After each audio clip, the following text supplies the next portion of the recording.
Verlang jy om in 'n dieper verhouding met jou hemelse Vader te staan? Dis een van my hartsbegeertes, om elke dag net in 'n dieper en dieper verhouding met God te stap.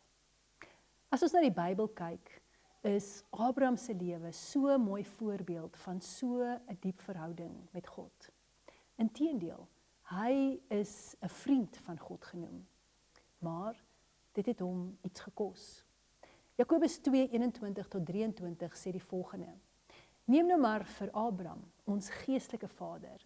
Hy het bo alle twyfel bewys dat sy verhouding met God reg is, toe hy sy seun Isak op die altaar wou offer, soos God van hom gevra het.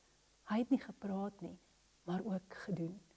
By hom kan ons mooi sien hoe die verhouding met God en die gehoorsame lewe vir God eintlik saamwerk. Dis soos twee kante van dieselfde munt.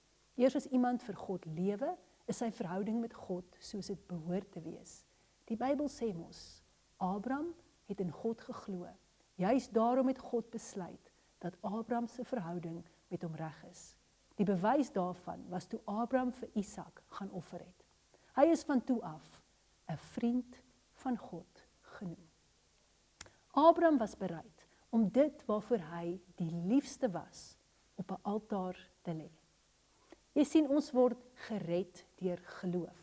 Ons ontvang die ewige lewe deur Jesus te bely as ons verlosser. Dit kos ons niks nie, want Jesus het reeds die volle prys daarvoor betaal.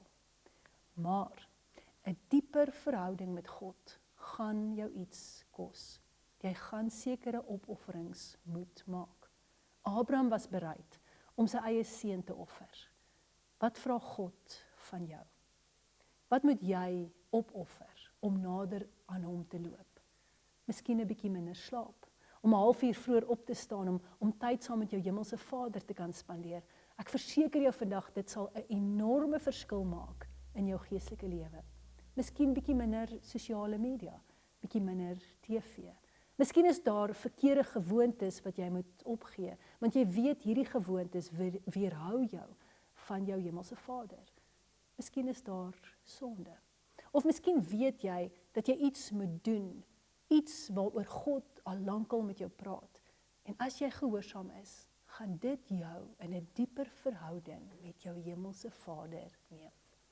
Maak vandag daardie opoffering, sodat jy ook vriend van God genoem kan word, of soos ons sê, vriendin. Dat ek en jy vriendin van God kan wees. Wat 'n wonderlike voorreg sal dit nie wees nie. Tot ons weer gesels.